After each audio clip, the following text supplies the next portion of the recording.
Hello guys, welcome to my channel how. आपको याद है लास्ट टाइम आप कहाँ विजिट करके आए थे? न्यूज़ में आपने क्या देखा? रील्स में किसी पंडित ने महाभारत के या रामायण का कोई रहस्य तो बताया ही होगा। क्या आप राशि पर पढ़ते हैं?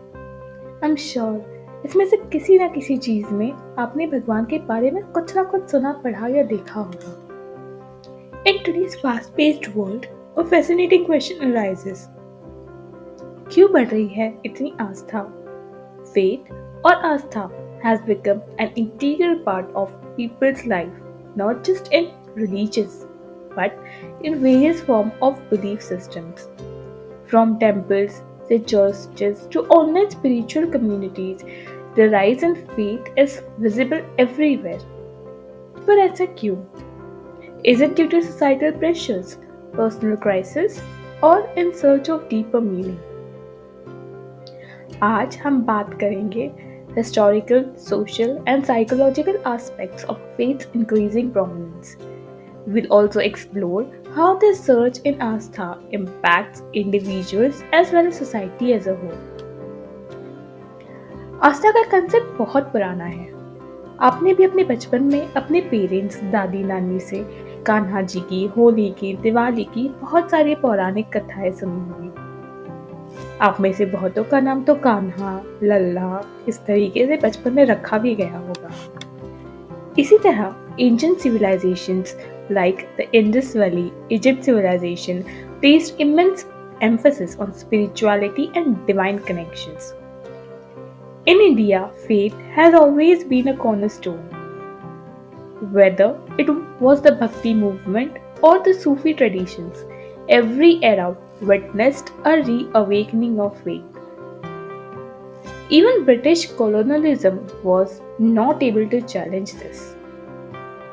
Faith has evolved, adapting to cultural and political changes, making it a resilient force over centuries. आज के समय में आस्था काफी डाइवर्स और डायनामिक हो गई है. While some turn to traditional practices, others find way in unconventional ways.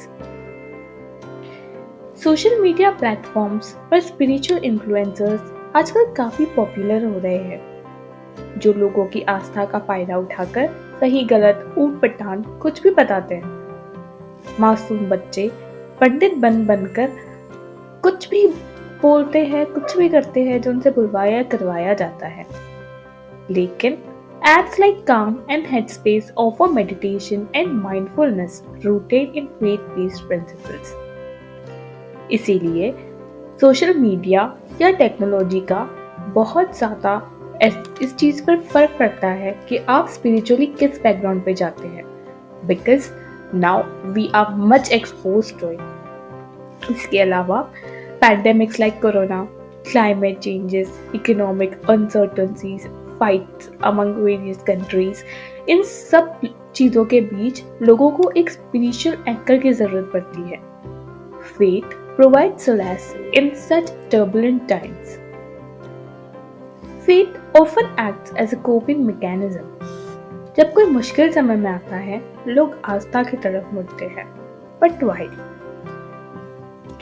Life की अनसर्टेनिटी से डील करने के लिए लोग फेथ का सहारा लेते हैं. जैसे हमारे बड़े भी हमसे अक्सर कहा करते हैं, परेशान मत हो, भगवान सब ठीक करेगा. फेथ कम्युनिटीज एक सेंस ऑफ बिलोंगिंग प्रोवाइड करते हैं, जो लोगों के मेंटल और इमोशनल हेल्थ के लिए बेनिफिशियल है.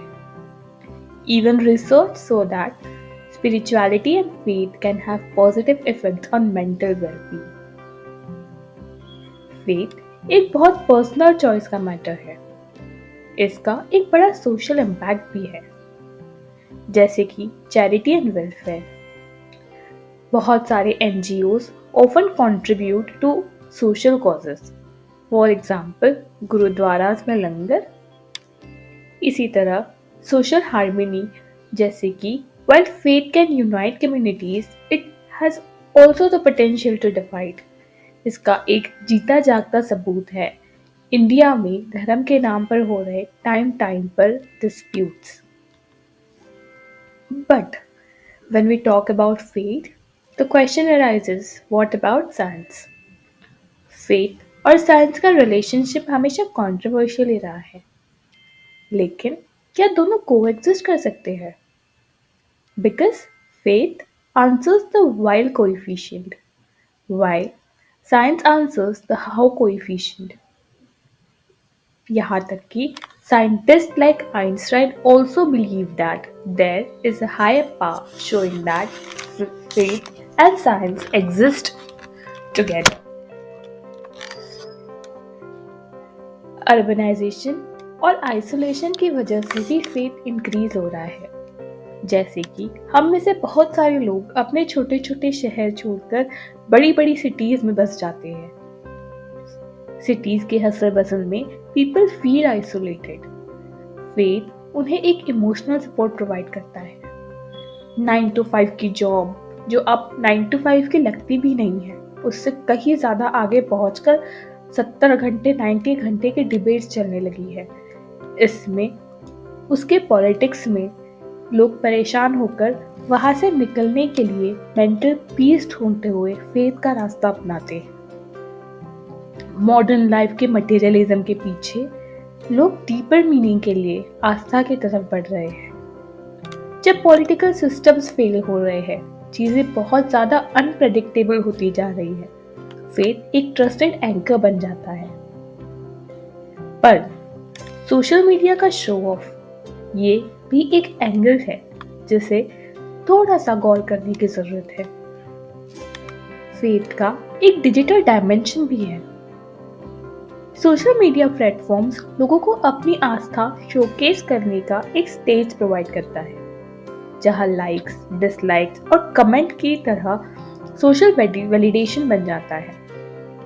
However, it raises questions about the authenticity and integrity.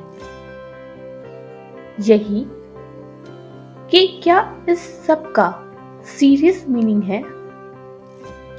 यही let's discuss a small question जो अभी मेरे दिमाग में आया है।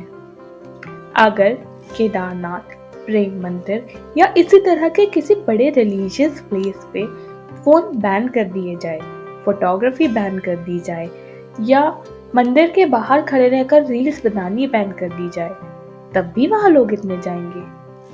क्या लगता है आपको? चलिए आपको इसी क्वेश्चन के साथ छोड़ जाते हैं और बात करते हैं इन पूरी बातों के कंक्लूजन की। Faith is a good thing, but there should be balancing between faith and rationality. Faith एक पावरफुल टूल है, लेकिन इसका मिसयूज भी हो सकता है। इसीलिए जरूरी है कि हम एक बैलेंस्ड अप्रोच को अडॉप्ट करें, जहां आस्था और लॉजिक दोनों कोएग्जिस्ट करें। अल्टीमेटली आस्था का रियल पर्पस है पीस और हार्मनी प्रमोट करना, ना कि division.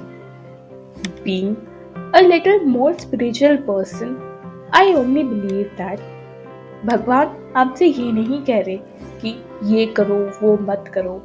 He only means that He will not hurt you if you don't hurt others. भगवान आपके फास्ट रखने से या आपके बहुत सारे पैसे चढ़ाने से या रोज मंदिर जाने से नहीं, बल्कि आपकी इनर सोर्स की प्योरिटी से इम्प्रेस होंगे। सो आस्था के एक सफर एक डेस्टिनेशन नहीं, it is a journey of discovering yourself and your place in the universe. So भगवान से डरिए नहीं, उनसे प्यार करें। Stop running behind all those non so realistic things. Do what you think is correct. So इस video को आज यहीं तक रखते हैं, और अगर आपको ये वीडियो पसंद आया हो तो प्लीज़ इसे लाइक और शेयर ज़रूर करें। मेरे चैनल को सब्सक्राइब करना ना भूलें। 99% ऑफ लोग सिर्फ वीडियोस देखकर चले जाते हैं without even subscribing the channel. ऐसे वीडियोस को आप तक लाने के लिए हमें बहुत सारी रिसर्च और मेहनत की ज़रूरत पड़ती है, और अगर हमारे चैनल को प्रॉपर रीच और सब्सक्रिप्शन नहीं मिलेगा तो हमें इस मेहनत का आउटपुट भी नहीं मिलेगा। अगर आप चाहते हैं कि हम ऐसे वीडियोस कंटिन्यू करें और मुझे भी थोड़ा इन टाइप की वीडियोस से बेनिफिट हो, तो प्लीज़ इस चैनल को सब्सक्राइब करें और हमें रीच मिलने में मदद करें। Thank you.